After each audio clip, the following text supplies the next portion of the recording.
Welcome to the ThunderCast, your Marshall Athletics podcast produced by the fans, for the fans, with your hosts, Russ Livingood and KD Hudnall. We're bringing you the thundering word on the thundering herd each and every week, so keep it right here. The ThunderCast is on the loose.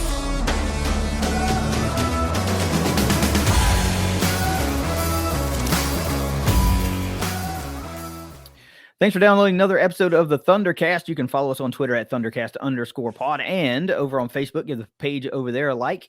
And if you haven't noticed, we got a little bit of a new look here going on for the ThunderCast. We're trying to spice things up for the upcoming one-year anniversary of the show.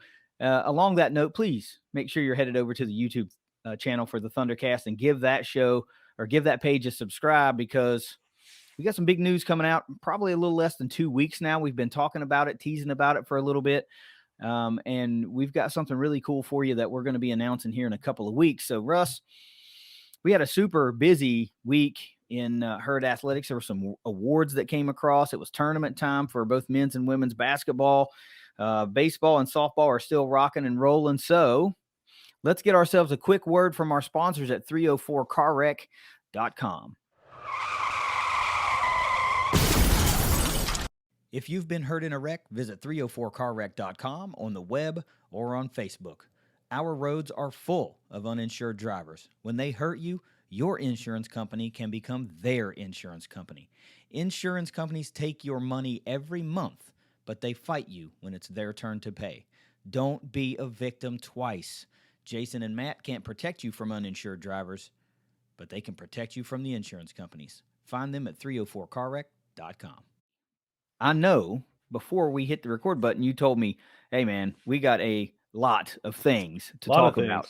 Yeah. So give me an unnumbered number of things that every herd fan needs to know this week.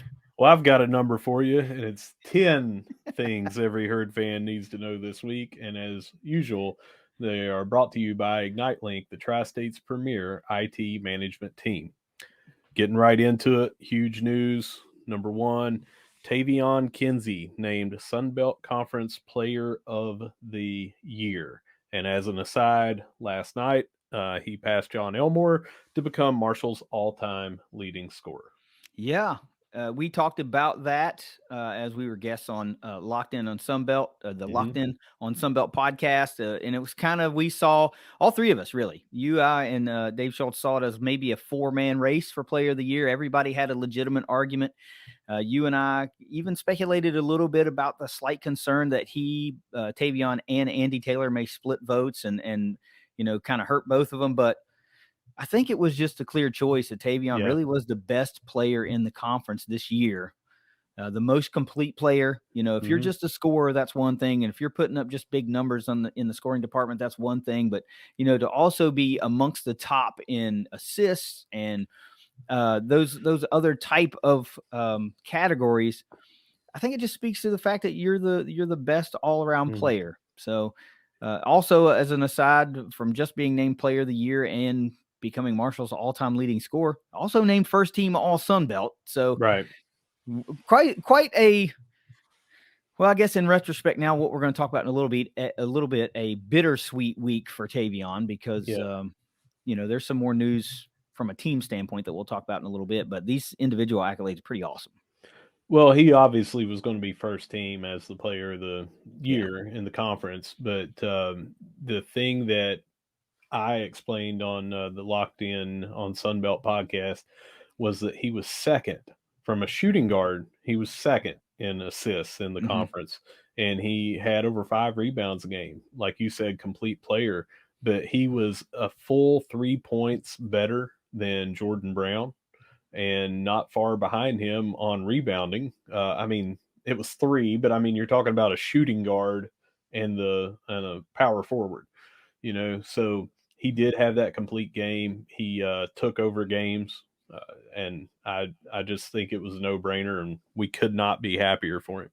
Yeah, I'm really excited for him. And then, of course, I know he traded all. If you'd ask him, like, I traded all just to keep playing in the Sun Belt tournament right now and have a shot to go to the NCAA tournament. So now, you know, a little bit of a spoiler alert. I mean, everybody by now knows that, you know, we were bounced from the Sun Belt tournament, and we have to await some sort of potential postseason news if there is any. I mean, we know for sure that the NCAA tournament's off the table, so you're hoping that maybe the NIT sees something, but other than that, it's going to be a pay for play type scenario, and I just don't know if that's the route we want to take. But nonetheless, it's been a long time, maybe ever. I can't remember ever Marshall having a conference player of the year. At least in my tenure as a Herd fan. And as great as John Elmore was, never named Conference USA Player of the Year. Never. Right. Conference's all-time leading scorer, and never was Player of the Year. Probably could have been, should have been a couple of times, but the votes never went that way. So congratulations to Tavion Kinsey on an outstandingly amazing individual performance week. Number 2, we're going to keep up a little bit of a theme here. Softball Player of the Week was Autumn Owen. Famously, she had 6 home runs that week, just crushing it. A lot of other stats that we're going to get into a little bit later, but terrific accolade here and acknowledgement. And when we talk about this team, you're going to see why they are doing. We've got some more things here about this team, but right now, huge honor to be recognized. But I don't see anybody else that even had what are you going to do against 6 home runs? 7 home runs. Yeah. 7-minute abs, whatever that is. 7-minute abs. But Autumn Owen killing it. Yeah. Great accolade. Also, on the other side of that, defensively, she caught every inning for the Herd during the whole weekend. So it wasn't just a stellar performance at the plate all weekend long. No innings off on defense either. So she really earned this of the week honor, this Player of the Week honor. So it's so cool. We've talked about this being a different type of team. And I don't know, man, the ball's starting to leave the yard a little bit more. So maybe it's a little bit more of the same also, because the power is starting to show itself. And Autumn's taking them out of the yard too, but now some other players are starting to join the fray in that too. And this softball team is just rocking and freaking rolling, man. Get this, number 3, we have another Sun Belt Conference Player of the Week. This time it's Tyler Jones for men's golf. Yeah, finished the Conference USA career era on a high note as well, and starting right off in the Sun Belt era, picking up and running with it, starting off as men's golfer of the week. We figured he would have a pretty special season because of what we saw last year, and I don't think I'm out of pocket by saying that Sun Belt golf is probably, it just seems like it's going to be maybe a stronger golf conference because there's so many Southern teams, and you can just play all year long. And, it's not like up here in January, it's kind of hard to get out and play golf. In Georgia, it's not that hard to get out and play golf in January. So Coastal, so the competition, Beach. Yeah, you think the competition is probably a notch higher, you would think. So to come out of the gate with a Sun Belt Conference Golfer of the Week is pretty great start, honestly. Number 4, we're getting away from that Conference Player of the Week. I was thinking this might have been that week that I said we would just sweep it all. I'd love to have one of those. But number 4, Logan Meyer has been hired to be our new general manager of the football team. Yeah, and he comes from Auburn, and before that he had a stop at Miami, Ohio, and then he was with Cincinnati under Luke Fickell. So he's hired to replace Mark Vodler, who we said went off to Ohio State in either the same role or a really similar role, whatever their title is that they call it up there in Columbus. And Logan has been basically that same type of guy. He's been at some big institutions, been at some high profile roles, and this, for all the accolade or all of the attention that other positions on this football staff garner, it's hard to shy away from what an offensive coordinator does, what a defensive. It's easy for the support staff to kind of fly under the radar, but they've been also vital, and we've seen that. So to bring in a guy like Logan Meyer has been a high performer at bigger schools. I'm really excited about this one. I don't expect the machine to slow. I don't expect the Herd machine to slow one bit by bringing him in. I'm really actually kind of excited about that. I dig the support staff type stuff. So I was curious of where we were going to go there. I can't sit here and tell you I know all the movers and shakers that are the guys and the gals that you want to hire in these roles. But when you start seeing names, you start checking in, and it's like, all right, well, what have you done? Where you been? And that kind of stuff. And this is kind of exciting. So I'm digging it. He's from Cincinnati, so I'm interested to see his thoughts if he's as miserable of a Reds fan as I am. Maybe he'll give you a introductory sell the team, Bob, and you're like, did we just become best friends? Man, I may gift him a hashtag sell the team Bob shirt, and good talking point.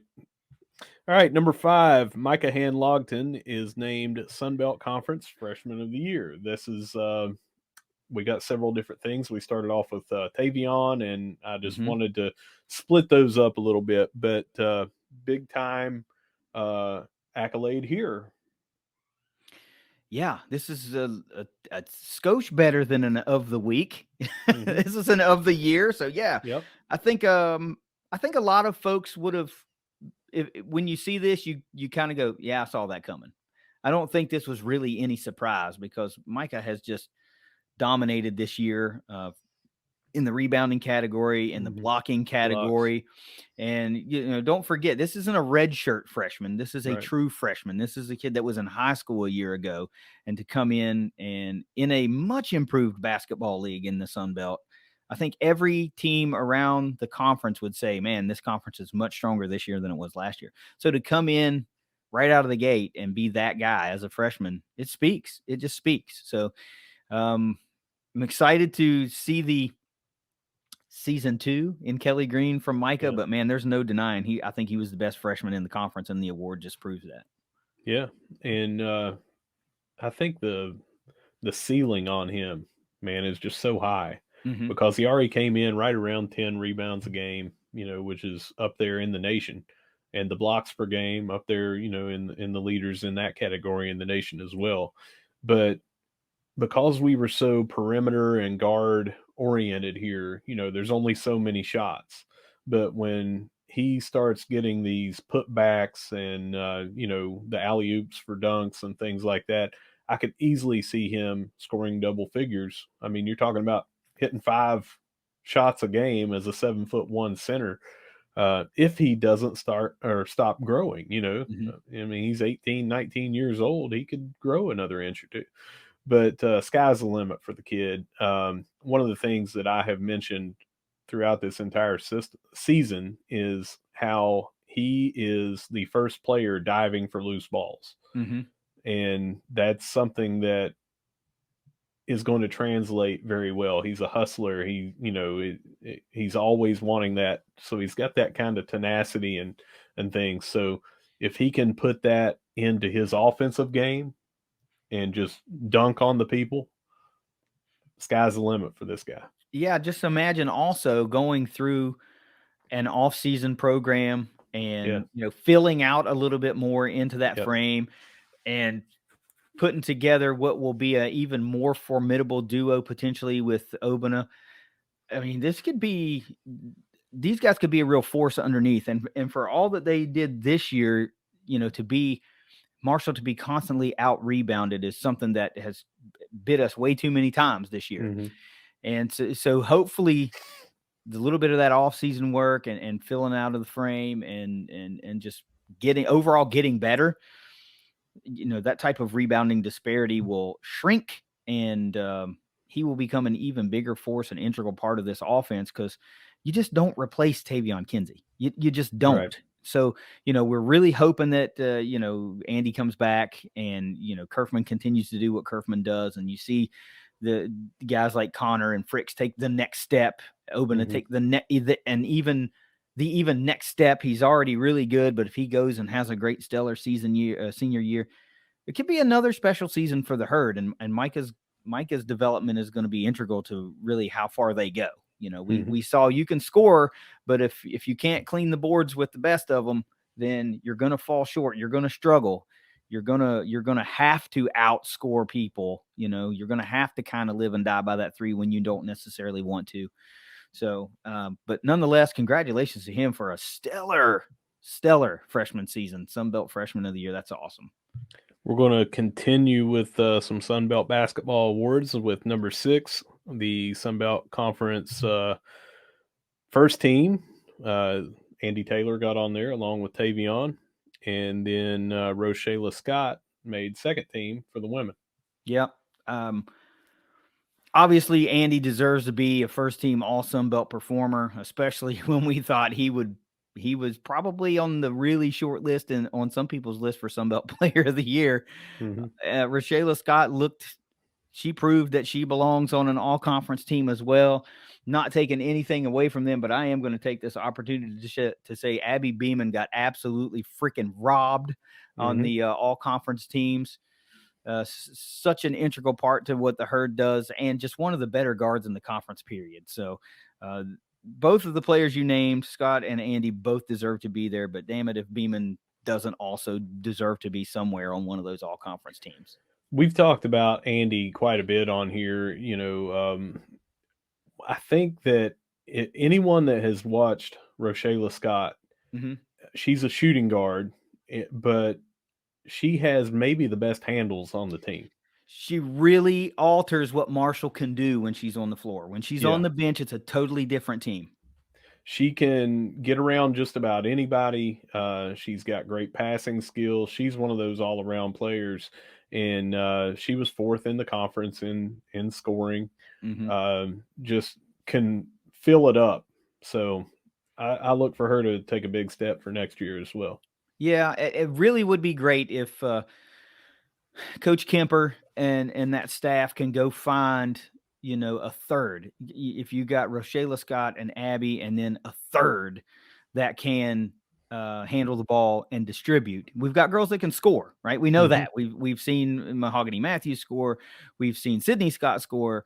We've seen Tara Harness score. So the scoring is kind of there, and it will probably, those players, should they return to the Herd, still be able to put points up on the board. What you really need is when you do have to take Abby out of the game, when you do have to take Rochella out of the game, you've got that third option to handle the ball and distribute, really comfortable handling the ball in traffic, really comfortable, trying to make those passes to facilitate. If we can find another one of those, Marshall can really turn a corner. They did a great job this year, And I think we're just kind of one player away of making some real noise. Yeah, and checking out the roster, I mean, it's very freshman and sophomore heavy. There are some juniors on there, but it doesn't look like, barring transfers, that there's going to be a lot lost due to graduation and exhausting their eligibility. And also, I'm not 100% sure, it says like junior, but it doesn't say how many years left, keeping in mind that they still have the COVID year for that class. So be real interesting. That's obviously something we're going to get into next year. Yeah, I mean, I have no idea how many potential scholarship spots are going to be open, if any. We might not be making any roster moves. I don't know. We don't know. The season just ended. People have to sit back and evaluate everything. Do they want to be here? Do they want to go somewhere else? Do whatever, So, but I can't tell them enough that it was, we enjoyed watching them. For the first time, we followed women's basketball really closely, and it was really cool to watch them claw and fight and come back and win games, and just, you used the word earlier, tenacity. This whole team had tenacity. They just were never counted out, and even though they would come up short from time to time, there were times that they just absolutely did not come up short after being down by a big margin. So just a great season. We'll talk about it more in Around the Herd, but congratulations once again to Rochella Scott on second team all conference. Number 7, I know you're going to love this. You know how we talk about Abby Herring and how many times that she's been one of the 5 things, or however many things we have that week. And it's usually because she broke her own record or whatever. This time she earns the USTF CCA, and that sounds like a long acronym, but it's the U.S. Track and Field Cross Country Coaches Association, all academic honors. And that was individually. Both men's and women's teams earned it as a team. I think maybe Abby Herring might lead the league in uh, times being a thing on this show. I don't have an official tally of who's been mentioned the most, but it seems like we can't go more than 2 or 3 shows max, even in the off season of track and field, without talking about her. And this is just another one of those feathers in the cap. And of course, I get to bring out the D word, the differentiator word, whenever we start talking about academics, and it just is, man. It just is. So that doesn't surprise me. This just seems like, yeah, that should happen. It just seems like it should be a thing. And congratulations to her. Congratulations to the men's and women's teams also for being honored as a whole, as an entire program. That's really, really something special. Congratulations to all of them. And the article says for individuals to be honored, they must have a minimum of a 3.25 cumulative GPA and finish in the top 25 at NCAA regionals or All American at NCAA championships. Jeez. So, it's not just all about what you're doing in the classroom. Yeah. Somebody might have a 4.0, but you have to finish at that high of a level to even get this honor. So, yeah, and it seems like a thing, a theme. You remember we were talking about swim and dive, and they had like a tiered GPA thing based on how you performed. But this isn't like that. It's like you got to get this and this. There's no like, oh, you can have a 4.0, but just be on the team type thing. Right. No. So it shows that she's both great in her disciplines and disciplined in the classroom. Number 8, and the rest of these, we're going to hit some of the softball stuff that I teased earlier. Number 8, softball is off to its best start ever. That's EVER, ever. 14-3 heading into today's games. They are playing over at the Dot today, but as we're recording this on Sunday, they are 14-3.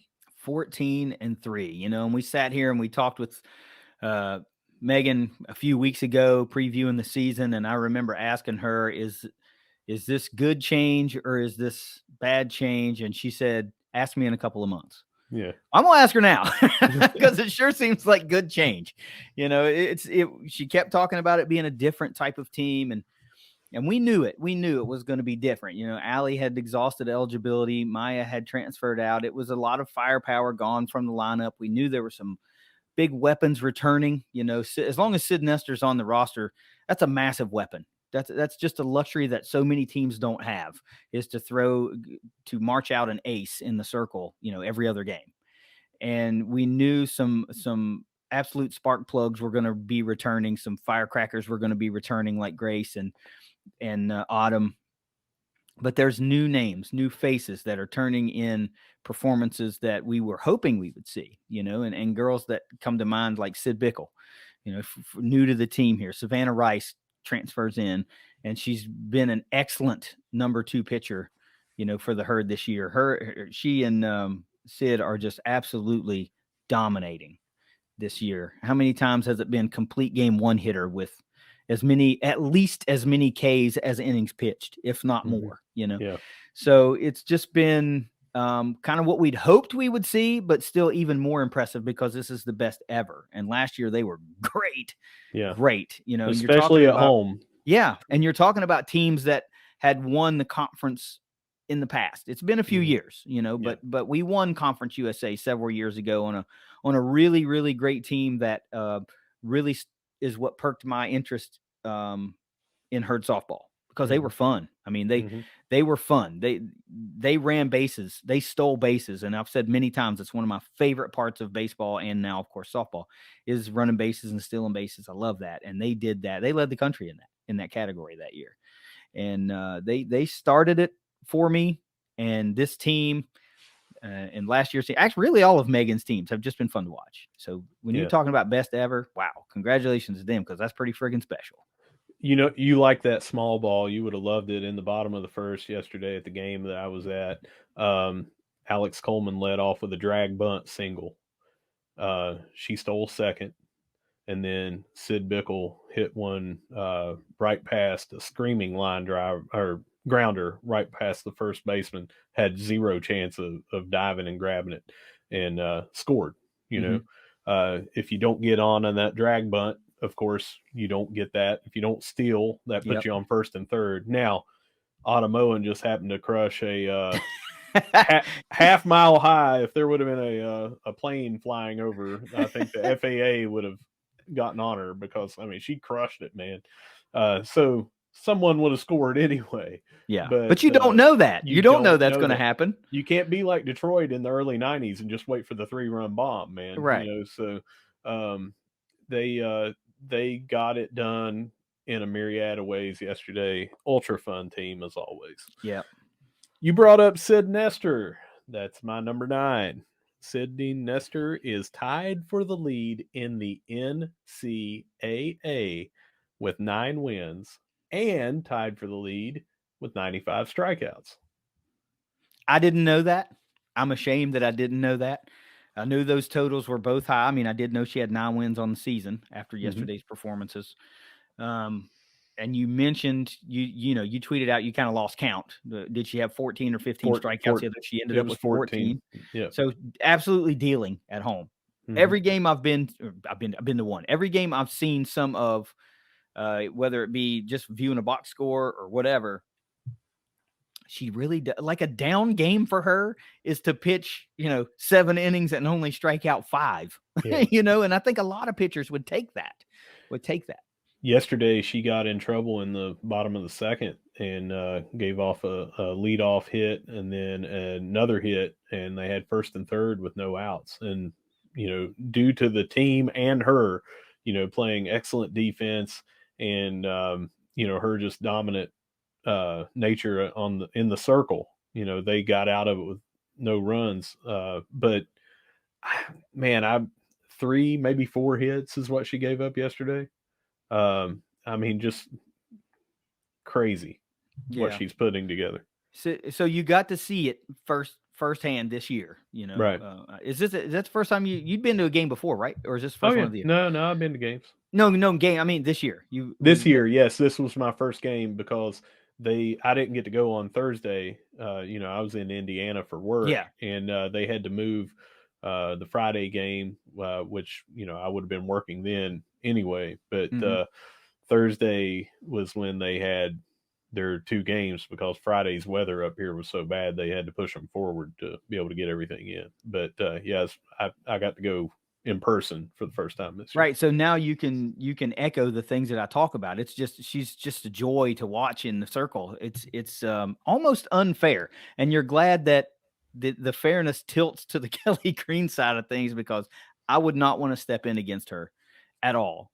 She's just she gets better as the game goes on. It seems like nothing phases her. Even when things don't go her way, it's like, doesn't matter, because she's either got the confidence and the ability to get the out herself, or she knows I've got great players at every position behind me. Yep. We're going to get out of this jam. It's just it's really great.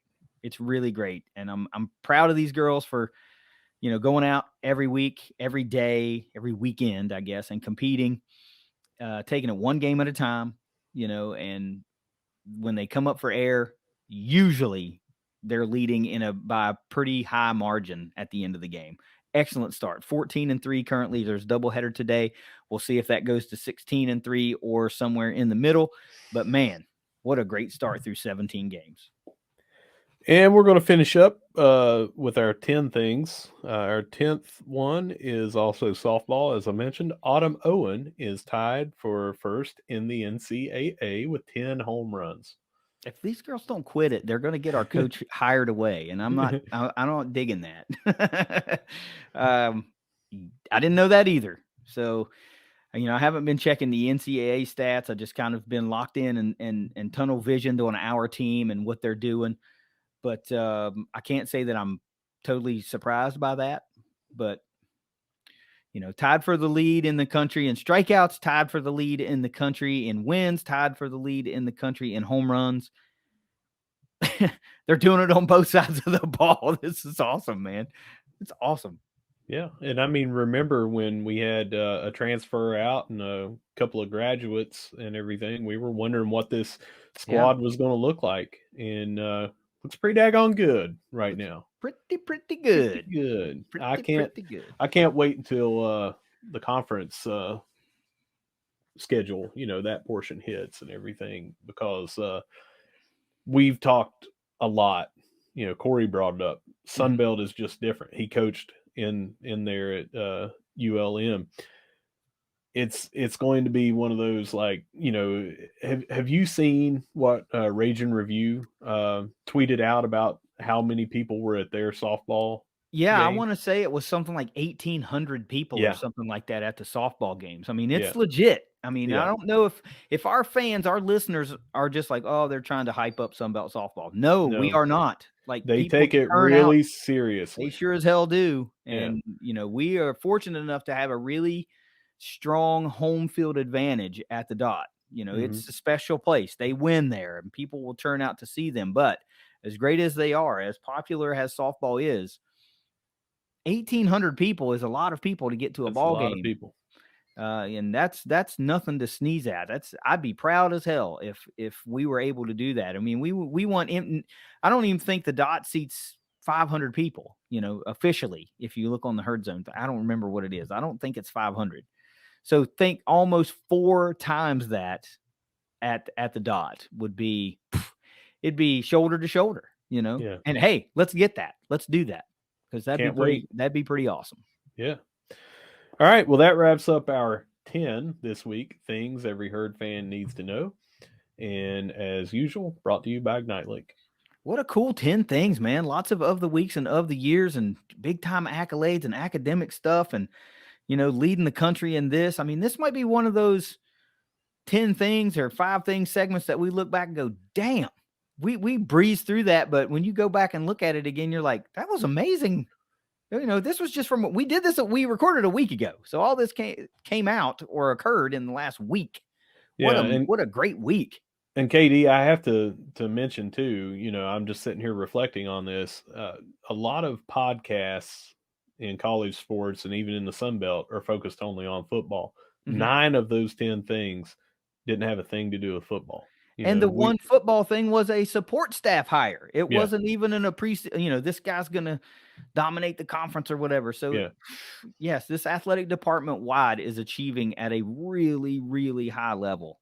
Yeah, and we're here for it. We talk about it all the time. We want to celebrate every single athlete and every single team that we sponsor, and they deserve it, because look at what they're doing.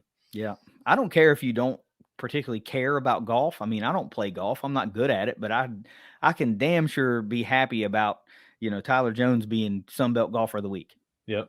That's cool, man. I said it a long time ago. One of our friends was busting my chops because I was posting about Marshall soccer. And I mean, they had won, or maybe it was when they were getting ready to win the national championship. And I said, man, if Marshall was playing for the national championship in Pinochle, I would watch it. Yeah. I don't care. If it's Marshall, I'm on it. And we've had a lot of fans tell us that very thing, that they are hearing about this and have an appreciation for these teams because it's getting covered. And, we're going to cover it because look at what they're doing. I mean, they deserve it. This is amazing stuff we're talking about here. It sure is, man. I can't remember, and in fairness, I personally didn't pay as close attention to all this stuff several years ago. This stuff could have been happening. I don't think it was, because I would have noticed, but it's happening with far more frequency now, it seems like, in the Sunbelt era. And, we're not even a complete year in yet. I don't think officially. When did that happen? Like June, or I don't know. I don't remember. I don't know. Whatever. July the 1st. Okay. So all this stuff, it just seems like every week it's something. Every week it's something. And yeah, it makes our job pretty easy to find things to talk about, because you actually get in the position where you're like, well, I got to leave something out. And now you're just like, screw it. There's going to be 10 things. Hell with it. Yeah. We're not making any cuts on this team. Like, seriously, we did 10, but I mean, I could have talked about they officially set homecoming to be September the 30th, which we had basically said this is when it has to be. Mm-hmm. You know, there's so many different things that is positive that are newsworthy and everything, but you don't want to take away from these individual athletes on what they did. That's true. So that was so many great things. And, you know, I know folks are like, man, when you guys going to get back to doing something, you know, a featured story? And we're just kind of in that time of the year right now to where we're afforded to be able to talk about the things more. So we're going to do that until, you know, we decide to crank it back up with some feature stuff, because as long as there's this much, great stuff to talk about, there's no reason to do it. Why eat up a featured story when you're I don't want to take away from tennis or golf or, you know, swim and dive or softball or baseball. I don't want to. So we won't. Yeah, I mean, we're going to be talking about 5 to 7 softball games in around the herd, you know, 5 baseball games in around the herd, all this different stuff that's going on right now. This is a busy, busy time. Yeah. So, And that's what you need to know about. You need to know how these teams are doing, because there's a lot of teams playing, a lot of teams competing, and those teams play a lot of games. It's not like football where you play 1 game a week, you know, or basketball, you play 2 games a week. And, you know, so a weekend series could be 3 to 5 games, you know, and you want to talk about those, especially if you go in and dominate the weekend, you want to talk about it. Yeah. So on that note, let's go around the herd. Let's take it around the herd, and we are going to start with tennis. And against EKU, they won every single set. Every set. Singles, doubles, everything. They won them all. Quickest tennis match in herd history, probably. It's like, man, at least you'll lose a point every now and again when you're hitting against the wall, because at least the wall hits it back. But they lost some games. I understand. Yes. Yeah, they lost some points and games, but they won every single set. Dominated that tennis match, both singles and doubles. It's great to get back on the winning track. You know, went through a little rough stretch. They were winning some singles matches, some doubles matches, but hadn't had that full on dominating effort in a couple of weeks. And it's nice to get one of those, especially against a team like Eastern Kentucky. It's really close. You know, Richmond, Kentucky's not that far away. Regionally, a good team that you just want to be able to go toe to toe with and prove that you are a notch or two above. And boy, they left no doubt. I mean, not losing a single set, that's big time stuff. Here's who we had: doubles, and of course, I'm not going to say one because you know that we swept them all. Emma Vanderheyden and Johanna Strom, Reiki Geller and Gabrielle Clarat, Aisling McGrain and Doroteja Joksovich. All 3 of those in the doubles. In singles action, Emma Vanderheyden, Johanna Strom, Doroteja Joksovich, Aisling McGrain, Riki Galar, and Angela Lopachik. All. We had 9 different matches and, swept them all. So imagine being the very last match of the day, thinking we haven't lost a set. Is there pressure that creeps in to go, we got to keep it, man. We can't drop a set. You know, are they like talking a little smack to one another? You know, like, I wonder about that kind of stuff. Well, if the singles, due to the order here, if the singles was the end, if they closed over the doubles, the very last one that finished, Angela Lopachik won 6-1 and 6-1. So that was a no doubter. Not even close. Yeah. Excellent match for the gals. Good stuff. All right. So next we're going to men's golf. We talked about Tyler Jones. He finished tied for 6th with 7 under par for the tournament at the Loyola Intercollegiate, and his final round was a 67. Team finished 4th overall, and their final round to put them up, they vaulted up a few spots. They had a final round of 267, which was tied for the best round by anybody there. So Well, nice. Really good, strong finish. Yeah, nice way to close it out on a high note, tying the low round for any team, any collective Yeah. team. If I could get 20 over, I feel like I'd be killing it. I can't fathom a time where I would ever be like an under par golfer. It's just like I'm terrible at that. And so I choose not to do it. But tied for sixth, 7 under par, shooting a 67. I mean, damn, man. Take it easy. Leave some golf for the rest of us, because that's pretty good. Pretty good. It's no Kim Jong Il, but wasn't it? What was it that he had? What did he shoot? Remember Oh, I don't remember. 48 or something crazy. I mean, obviously it was made up, but Yeah. Yeah, 48 on an 18-hole course. Just yeah, dominating. 600-yard drives. It was great. I think they said he had something ridiculous like 8 holes in one or something like that. Anyway, fantasy notwithstanding, we're going to go over to women's golf. Team finishes 13th at the GCU Invitational, and Emily McClatchy led the way for the herd, finishing tied for 13th. Cool. Did you write down? What is GCU? Is that like Gulf Coast University or something like that? No, this was out in Arizona, and I can't remember. I don't think it was Grand Canyon. I'd have to go look it up. Just curious. I was trying to get a gauge on. You answered my question. What part of the country they were playing in? It was in the Southwest. I got you. Women's soccer. I've got it on here, and man, maybe a couple of matches got canceled, but there has was no match.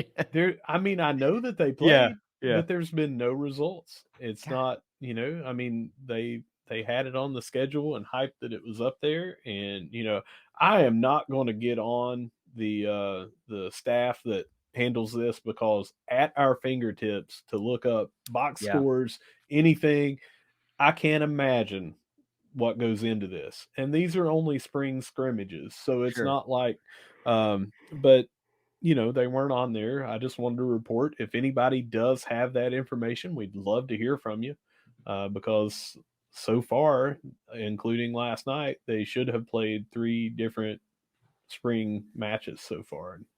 Got no info on them.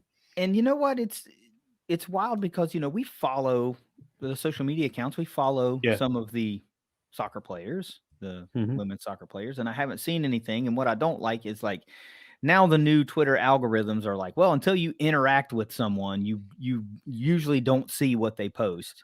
Whereas before, I could just see everybody that I followed. I could just scroll down, and if they posted something, I could see it. And I don't. What a novel concept! I mean, yeah, it was great before, and now you go to a For You page like this is TikTok, and I don't want that. I want a chronological, listing of posts of everyone I follow. And whatever, fix it, man. So anyway, we're gonna hopefully hear something from that, but in the meantime, we didn't want to act like we're ignoring it. We just do not have the info to report on it. Yeah. Track and field coming up this weekend, Friday and Saturday. They have the NCAA Indoor Championships. Remember, they just had the Sun Belt Conference Championships. Now they got the NCAAs this weekend. Never know. Maybe Macy Majoy can do some damage in the pole vault. Yeah. Well, I mean, we told you that she won the conference with far lower than her school record and personal best. So who knows what the rest of the NCAA women's pole vaulting field looks like, but I like Macy's chances, right? You got to like them. She's the gold medalist out of the Sun Belt. How do you not like those chances? Right here's where we need to hire a stats person, and we just have them, like Tony Reale used to do, and come in with that info. Stat boy. Yeah. Yeah. All right. We're going over to the Diamond here and talk about baseball. We recorded last Friday night, so we have to talk about last weekend. On Saturday, they came back from that game. Remember, we had talked about they had gotten dominated. I can't remember, 15 to 18 to 8, maybe. 18-8. Yeah, I was thinking it's 15-8, but we said, hey, they got all their runs out. Now let's go get them. Well, we did. We beat them 7-4 on Saturday, but then lost the series finale to Charleston Southern 6-1 on Sunday. Mm-hmm. This week, weather played a huge factor with baseball and softball. They had both planned on opening on Friday, and that's when we had that crazy weather coming in with all the wind and everything. So they played on Thursday up on Route 2, and they dropped the home opener, and that was to St. John's 8-4, and did not play on. I'm sorry. The home opener on Saturday. I said Thursday a minute ago. I was thinking of softball, and they play today a doubleheader in Charleston at Mm-hmm. Gomart Park. Mm-hmm. So that is going on right now. Yeah. It's very much an up and down year for the guys. We were curious of how they were going to respond or what we were going to look like, since, it's kind of, you get a brand new coach, really right before the season starts. He doesn't assemble basically his own staff. He just retains basically who's there. And we had some players coming back. We've got some guys that are having some really good performances this year individually. It just seems like it's very much a work in progress, of which we thought it was going to be. So I don't think anybody was expecting this Herd baseball team to come out and be a, 15 run a game team and dropping, just a handful of games. We have to figure out who we are, right? We talked about that at the beginning, and you said, well, I don't even think they know who they are yet. And I still feel very strongly that that's probably where we are. It'll be a lot of growing pains this year until we discover an identity, until Bills decides what this ultimate team makeup wants to look like, and then he can begin to start put pieces together. So we may be a year or two away, but in the meantime, we're seeing some moxie out of this team. And anytime you see that, you got to love that. Yeah, you said individual performances. I want to highlight that because this is really big. In that home opener yesterday, Patrick Copen, he only went 4.2 innings, had 10 strikeouts, struck out the side in the first. Even though he gave up 2 runs in the second, he still recorded 3 strikeouts. Went on to so that's 6 strikeouts in 2 innings. Yeah, and then went on to pick up 4 more. And every full inning that he pitched, he recorded at least 2 strikeouts. That's big time stuff. it You can is. work with that. And that's one of those individual performances like you highlighted that I'm talking about. He's having a great year. This isn't a one game thing. He's turned in quality outing after quality outing. It's just, we don't have enough of the pieces yet, and I think we'll get there. The ballpark's going to do a lot to attract talent. Being in the Sun Belt Conference is going to do a lot to help attract more and more talent. Being able to recruit regionally, because we're playing teams like Old Dominion, App State, James Madison, and baseball is so huge in that Tidewater area. Just look at what Old Dominion's doing. I mean, they're amongst the nation's leaders in home runs again. And we know what baseball is like in Georgia and Louisiana and the Carolinas. So Southern Miss, man. Huge. Yeah, Southern Miss, exactly. They're a top 25 team. Of course, you can't really, even though Texas State is in the conference, you can't really, that's not a similar comparison because of it's Texas and West Virginia. But, if you can start making inroads with and competing and starting to get some of these guys that App State's after and James Madison, Old Dominion, you can start to build a really competitive team and start to get up to that level. It's not unfair to say we're not on those levels yet. We're not. They have things in place that we don't have. And once we get those things in place, then we can start to try to compete at that level. But in the meantime, we're working. We're trying to get there. So the games today, we obviously are not going to have that info. You might be listening to this on Monday. We're recording on Sunday as the first game is going on. Next week, they will be playing on Tuesday at home at the Kennedy Center on Route 2 at 2 p.m. And then 3-game series this coming weekend, Friday, Saturday, and Sunday, also at home at the Kennedy Center. And they're hosting Canisius. Cool. Or is it Canisius? How do you say that? I don't know. I It's like always said Canisius, but I probably say Canisius, and that's probably way wrong, but who whatever. cares? Beat them. Yeah. Go Herd. Last thing I guess I want to say about baseball is I don't know if you noticed it, but we picked up a commitment over the weekend or over the Yep. past couple of days ago. Yep. Outfielder from Bloomingdale High School, right close to me, hometown of Bloomingdale, Florida, Valrico area, just outside of Tampa. Coop Henson, outfielder. I was wondering when I saw Greg Beals tweeted something like he's coming to the Herd, and I thought, Yeah. okay, that must mean they've made some noise here a little bit. And then I noticed a few days later, or maybe that same day, Coop started following us, and then I was like, okay, I'm starting to put my context clues together. And then the next day was like the commitment graphic, and I was like, all right. So I don't know if this is the first commitment from the Beals era, because we had I'm drawing a blank right now. Remember, we had the other young man that had been following us for a long time. That was a The commitment. catcher. Yeah, that was a commit. So I would like to think that was before Beals was named head coach. I'm fairly certain it was. Yeah. He So he made it official under right. Beals, but and good on that for keeping recruits. Yeah, but so this might be the first one under the Greg Beals era.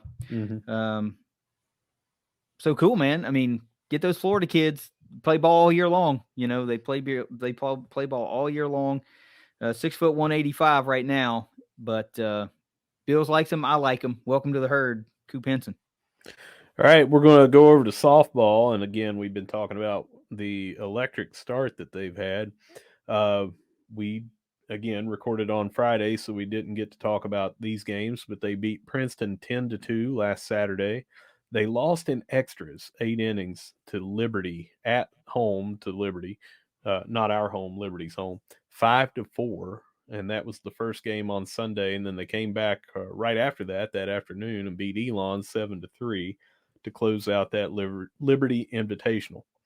And then I mentioned that they had to move the games to Thursday this week. They took both games of the doubleheader on Thursday against Morehead State. They won 9-1 and 9-1, identical scores. Both of them finished early, one in 6 innings, one in 5 innings. And then I went to that Kent State game yesterday. They won 8-1 in that dominating performance by Sid Nestor. And then today they have Kent State going on right now and Pittsburgh at home over at the Dot. Yep. The Kent State game's going on. It started at 12:30, so hopefully there's a bunch of fans over there right now. They got Pitt at 3:30, so you won't hear this, but if you've noticed, seen it on the schedule somewhere, you remember us talking about it. Gosh, I hope some folks churn out to go watch them play against Pittsburgh. And actually are taking in both games, honestly. But let's talk about what has happened here in this round robin. You mentioned the two Thursday games. Both ended early, 6 innings, 5 innings, just dominating, absolutely dominating performances. Sid Nestor, a complete game both on Thursday and yesterday. So what is that, 13? Yeah, 13 combined innings pitched in both those games, 4 total hits and 21 total strikeouts in 13 innings pitched, bringing her to 9-2 on the season, which we talked about a little bit ago. She's leading, tied for the lead in the country in wins. Autumn Owen has had another great weekend, taking a couple more out of the yard, one yesterday. And then in the second game against Morehead, the 5-inning game, she took one out, as did Grace Chelleman in that game. And then in relief, I don't call it relief, but, when Sid's out of the circle, somebody's got to be in the circle. And our number 2 pitcher on the roster so far this year is Savannah Rice. Savvy Savannah Rice having a great year of her own, 5 innings pitched of 1 hit ball in that shortened 5-inning game against Morehead, where she struck out 10. I'm telling you, man.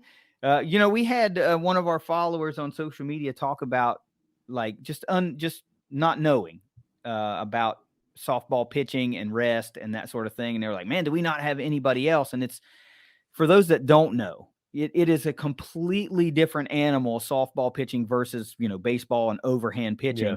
The stresses on your body are nowhere near the same. Sid could almost go out and pitch every day.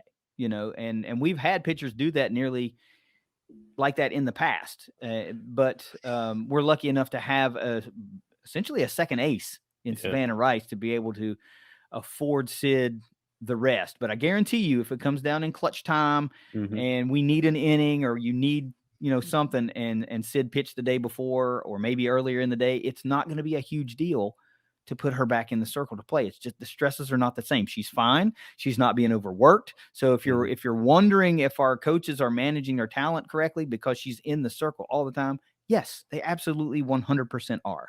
She is nothing to throw. I mean, you could throw 243 pitches every game that you went out if it's underhanded and you're not doing anything. Your shoulder motion is designed to do underhanded. And if you've ever seen assistant coaches in high school games, college games, where they have to throw to the referee, they throw a tight spiral football underhanded from the sidelines because they're not warmed up. They don't want to destroy their shoulder. You don't have to warm up for that motion near what you do for overhanded.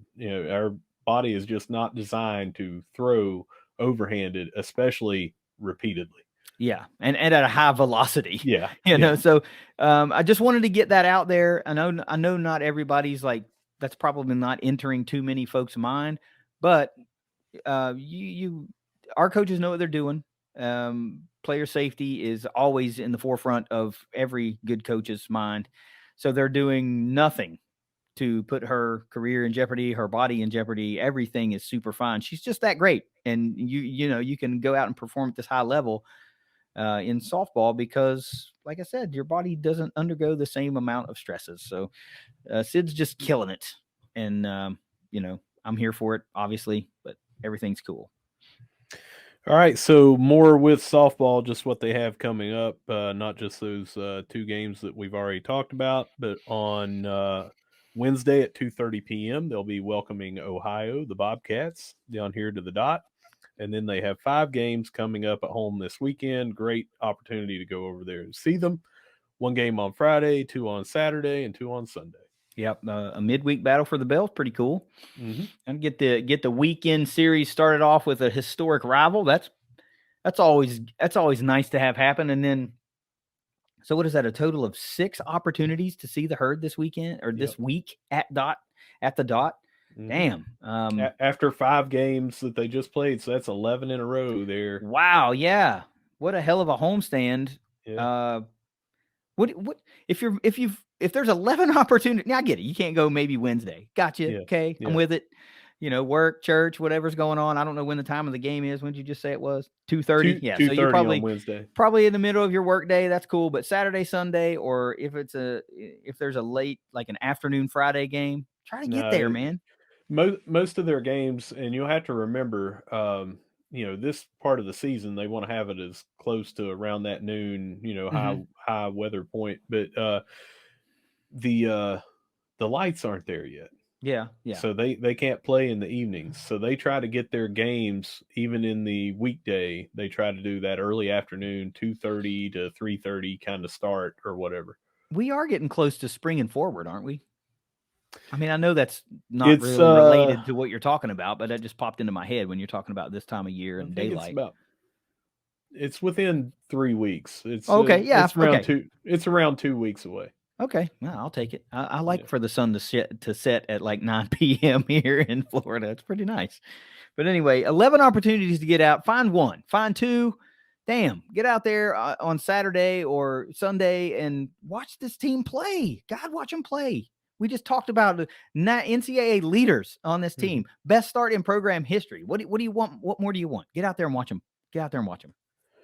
All right, we're going to finish it up over with some round ball, starting with the women first. They came out with a first round win in the Sun Belt Conference tournament, beat Coastal 60-53, but then got knocked out by number 1 James Madison 62-43 on Friday. Yeah, that's unfortunate. They had to run right back into James Madison because they're the number 1 seed for a reason. They're really good. And, I'm sure, they had a little taste of revenge in their mouth after Marshall went in to Harrisonburg and took them down to close out the regular season. So in it was convincing fashion. in very convincing fashion. It was going to be an uphill battle regardless, but hey, they gave it their all in a great season, 60-53 against Coastal Carolina, notching a win in the Sun Belt tournament. That's a big deal, to go in as a middle of the pack seed and at least get a win. That's a big deal. And it's a confidence builder. It's a program builder for this team as we move further into the Sun Belt era. And it's got to be a little bit of a pat on the back for this team. Hell yeah, they wanted to beat James Madison and continue on and win the whole damn thing. Yes, of course they did. But winning that first one is great when you're still, trying to get to those next levels. We're not a top 4 seed right now. We're not earning a bye, double bye type deal. So once we get to that point, we'll worry about, winning it all. But being able to show you could go in and get this one, it was great, man. 17-13 to finish the season. In that game, we had the 3 scores that we always say is so vital to getting that win, and you win by 7 points and you have 3 scores. And Sydney Scott is the lowest of those 3 with 14. If that's a 8-point performance or a 6-point performance, then Marshall probably doesn't win that game. I watched quite a bit of that, if not all of it. I don't remember if I was able to watch all of it, but I know I watched a damn big portion of it. And that's what really solidified it to me, is how integral having Rashayla Scott on the floor is for Marshall. She had to sit for a little while, not a lot. There was about 10 minutes of game time that she was on the bench, and it was different. Coastal made a couple of runs. They had a really tough player down low. Blunt was her name. And let me tell you what, even though the super big stat line wasn't there for Samantha LaFawn, 4 points in 12 minutes in that game, she went toe to toe with Blunt. And I was proud of her. Of her because it was quite apparent that Blunt was a force down low in that game for Coastal. She went for 14 points, 7 boards, and Samantha went toe to toe with her, man. I was proud as hell of her. She played a great game in a supporting role for the Herd to open up things and allow some of those scores to get those totals that they did. So excellent first win. It's just rough that they ran into the number 1 seed following up. Yeah, and we talked a lot about that team earlier in the show.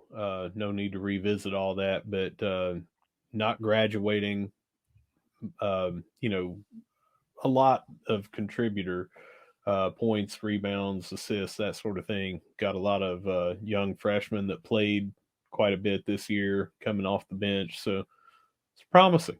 It is promising, and I'm looking forward to it. The season just ended. We all get to take an exhale. Tony and Rudy and all those coaches get to evaluate and reevaluate and see what the best moves are going forward.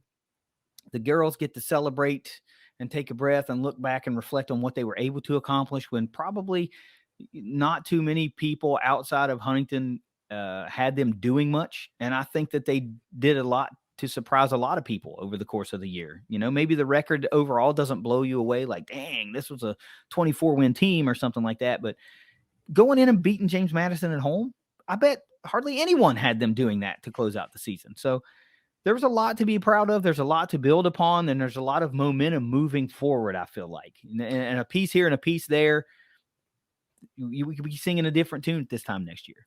We could go back through the schedule. I would feel comfortable without, just off the top of my head, without checking, that there were at least 5 games that we lost by 4 points or less.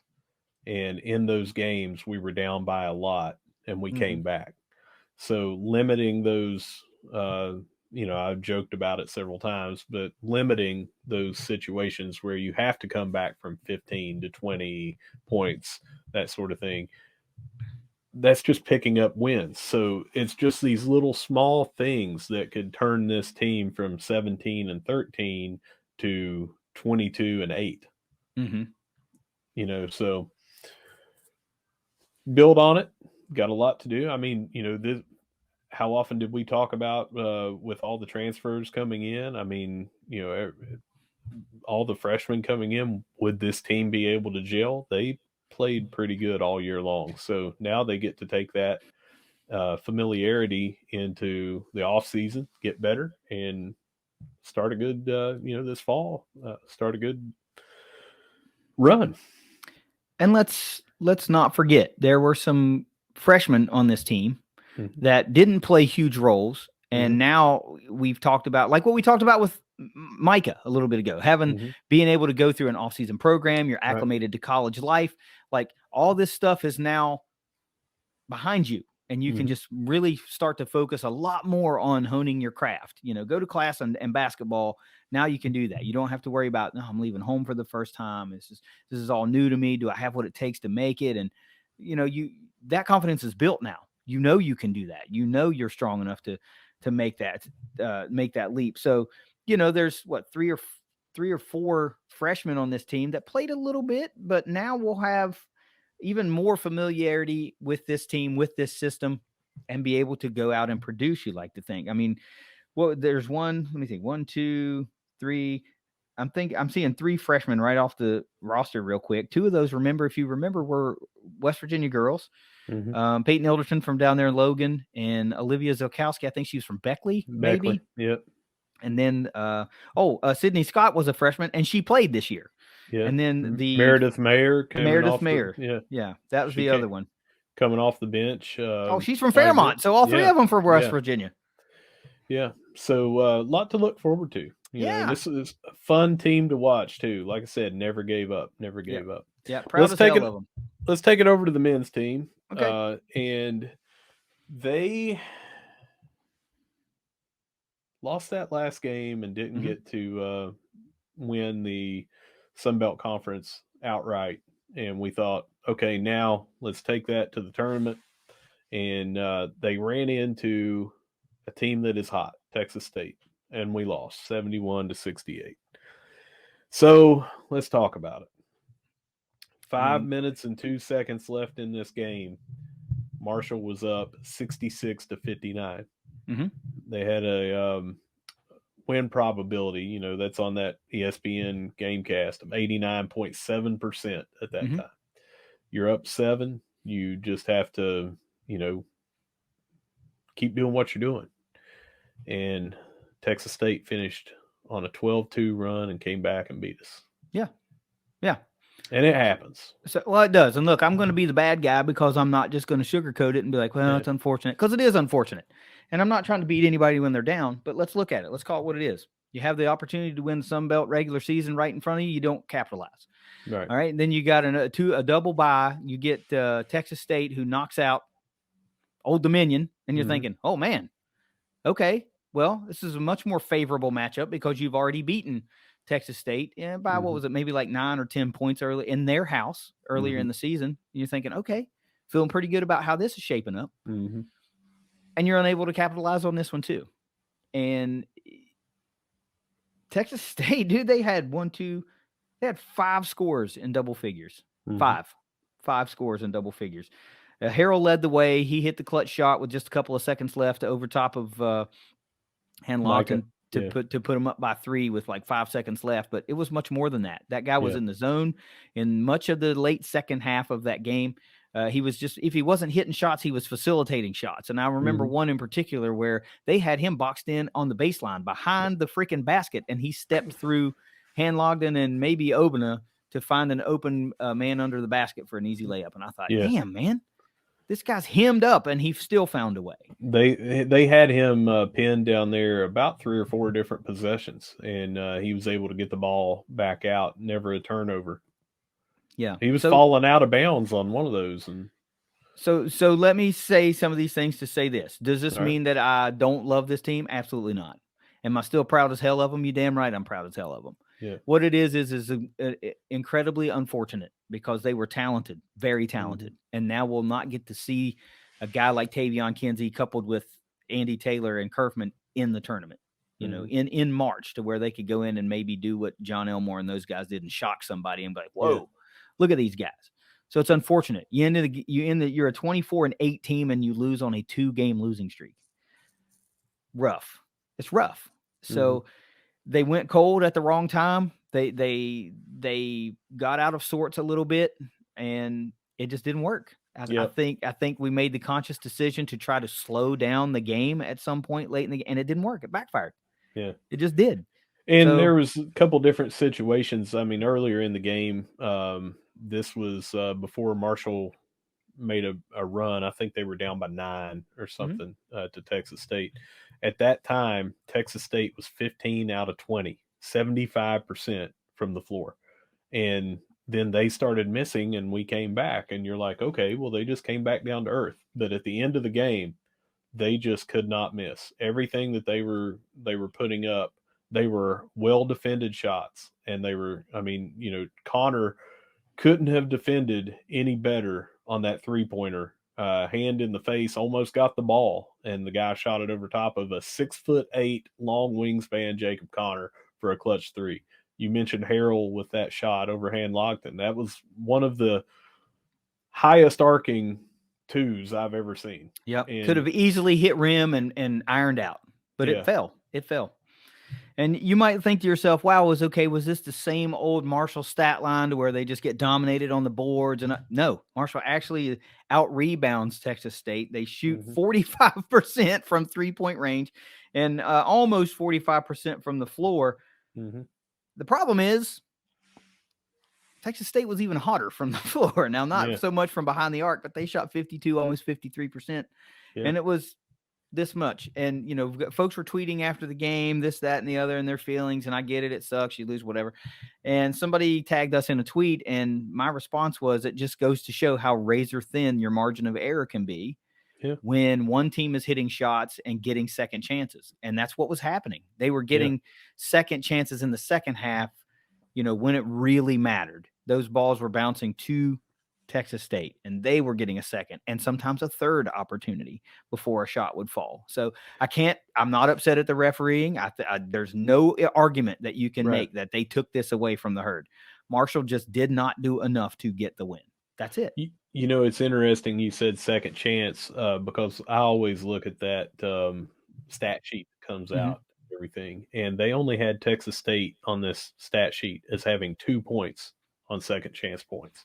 So some came from third chance points, I guess. That must not. I would like to know how those are counted, because I can remember on some possessions they got 3 offensive rebounds. Yeah. I would still call that a second chance. Of course. But points in the paint, they had 40 points. They just seemed to find that guy, or it was a putback that was needed, and some we just couldn't capitalize. It sucks, but we didn't play bad. We didn't crap the bed. No, they just played better. They played better, and these things are going to happen. And I've seen, man, how often do you see, especially on social media and especially on something like Twitter, where you can not have to put your real name, so you can just say whatever you want. But there's been people on there sarcastically saying, "Oh, I can't wait till Danny comes back and we should sign him," but they're saying it sarcastically. Did you watch the same games that I watched this year, where we had one of the most fun teams I can ever recall, and where we were winning those games? And I don't know. I hated it. I hated it so bad that I immediately we had plans to go out for our anniversary dinner last night, because we probably won't be able to get to next weekend. And we were waiting until the game was over to go do that. And I was just like, well, and I didn't think about it the rest of the night. Yeah, right? I didn't want to, because I didn't want it to ruin, because I loved this team so much. And I have every faith in the world with Dan D'Antoni. I have every faith in these players. They just got outplayed late in the game by a team that shot as hot as you're going to see. They were hot. They were a buzzsaw. We ran into a buzzsaw. Yeah. How many times has a team run into us and we were the buzzsaw? And if you look at Texas State and you look at South Alabama and the way that they have played down the stretch, and especially in this tournament, those are 2 hot teams right now. And South Alabama absolutely waxed the number 1 team, Southern Miss. Right. And sometimes it happens, but if you go back and look, over their past like 15 games or something. They've just been killing it. And sometimes you get hot. Texas State, I said, was a problem, going into this game. And I tweeted out from my personal account that I legit could see any of the 8 teams before those games were played, the quarterfinals. I could see any of those 8 teams winning, and it would not shock me. And Texas State was one of those teams, and they came out and they got up early. And then after we came back and we got up, they didn't give up, just like we talked about the girls for Marshall never giving up. They came in, I mean, down 7, down 9. They just chipped away at it and went on a run. They were hot. Yeah, there's nothing you can take away from them. I mean, you just can't. It sucks, but look at other teams that were upset. Southern Miss, you just mentioned Southern Miss. Look at they come in as the number 1 overall seed, they get bounced. Yeah, right. Old Dominion was as hot as a team could be to close out the season because they beat both us and Southern Miss to close out the regular season, and then they go in and get bounced by this Texas State team. So it's all about, everybody wants the upsets in March until you're the one that gets upset. Yeah. And then you want to find a reason why somebody sucks. Yeah. But your head coach just goes out and doubles the win total from the year before, and you're like, all right, I've had enough of this guy. And so I've seen some folks are mad because he has admitted, like, I'm not going to go out and build a team through the transfer portal. That's not what I want to do. Yeah. And they're mad at that. Where did Han Logden come from? Freshman of the year. Did he come from the transfer portal? Of course not. Nope. He came from traditional high school recruiting, and our staff went and found him and brought him to Huntington, West Virginia, and he's Sunbelt Freshman of the Year. And you're mad because you don't want to build your team through the transfer portal. You go out and you get Kerfman, who was a legitimate need, a shooter. We needed a shooter, a bona fide, established, legitimate shooter. I can understand that. You go find a piece. You don't go try to find 5 pieces and build a team. Yeah. That's not what you do. So now we see, I guess, if there's a postseason opportunity. I said before, the NCAA tournament is a 0% shot. The NIT is probably going to be a near 0 shot. Yeah. If Marshall would have won a game or 2 in this Sun Belt Conference, they probably would have had a legitimate opportunity. Yeah. Southern Miss, we know, is going because they won the regular season title. But I don't know, man. It'll be up to them if they want to pay for play, and since Tavion set the record, I don't see them doing that. Yeah. The benefit is you may get a home game. Well, you can buy a home game. You can. Right. Yeah. So if you want one more for Tavion at home just to send him out and, then okay, I get it.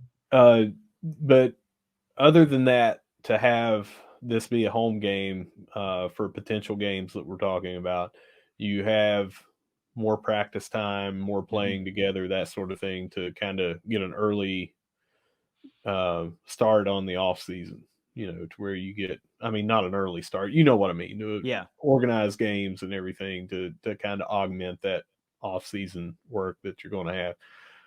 I don't know that it's worth it, risking injury or something like that, Well, okay, that aside, what's the goal here? What let's say you buy into the Russ Living Good Invitational, which would be a really good invitational, and you don't win it. So then what do? You open up that can of worms, like, well, this team can't even win this because why? They had a great season. Why can't we just be a little upset that we got bounced early from the tournament and look back and go 24-8 is a great season. That's a great season. And all these individual accolades, all these team accolades, all this stuff. It's just we came up short. Couple of points away from winning the conference outright. Yeah, there are a handful of teams that end the season on a win. A handful. Yeah. One wins it all. One wins the NIT, and a couple of them win those pay-for-play tournaments. And unless you win your final game and you're in one of those conferences that not everybody gets in the conference tournament, you're going to end with a loss.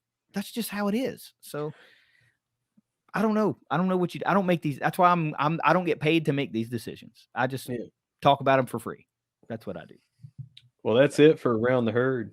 All right. Well, basketball season's over. It was a lot of fun. It was. I sure hope that. Look. It ain't over yet. So let's talk about this. I'm going to give my pitch of why I really hope Andy Taylor comes back for another year, because he's so damn fun, man. And he had such a great year this year, and Tavion was so great, and everything seemed to be slightly more focused on Tavion because what he could have potentially accomplished and did. He needed 16 to surpass John Elmore. He got 18, right? So, but Andy's so great. I hope he comes back so that he gets his flowers and can be celebrated and prove that he can do it, without a player like Tavion as an accent or the 1-2 punch or whatever you want to call it. I would love for him to come back and just show like I'm just a straight up great basketball player in my own right, and I hope Micah is here for another 3 years, if not more. And Kerfman, all of them, I want them back because I think they can make some noise. I think they can, Mm-hmm.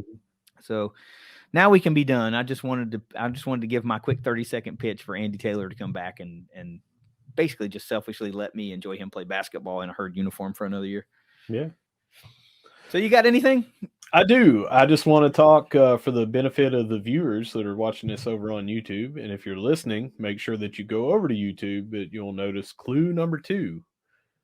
We're doing 1 clue a week for this big announcement that we have, and see if anybody can figure it out. And it's up here to view. And then I will also post it after this episode is uploaded. There will be a photo of the chalkboard, and it will be at #TC chalkboard. And I will say that we've had a few people in the DMs already making some guesses, and you do get more than one guess. You don't just like once and you're out. So,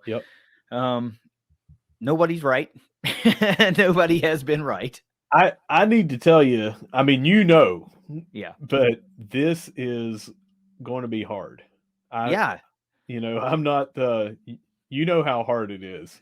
And I'm not making it easy. I'm not going to, let's say that I'm not going to, it's not a gimme, guys. It's not a gimme. I'm not going to spend what is going to be 7 weeks of clues and then reveal on the 8th week and have it be something that 80 people are going to guess on week 1. Right. So let me say this. Put your thinking caps on. He gave me all the clues and was like, are these too hard? And I knew the answer, and I still couldn't figure out the clues. Yes, it's hard. Now, granted, solving riddles is not my strong suit, but still, he gave me the answers to the test, and I still couldn't pass the damn thing. What can I say? I'm a sucker for a mystery. I got that right. Yeah. Yeah, you got that right. I didn't get it right. I got it wrong as hell. But anyway, so #TC chalkboard. I will go as far to say that whoever gets this will be pleased, and it will be worth it. It'll be worth the work. But that's all you're getting out of me. I will easily screw up and give away something I shouldn't give away. So I'm just gonna stop talking. Russ, if you got nothing else, take us the heck out of here. Yeah, whether you see us at the Cam, whether you see us at the Joan, whether you see us writing a mystery on a chalkboard that probably won't be solved, no matter where you see us, we're going to be saying, go Herd. Get your asses to the dot. We'll see you next week. Later.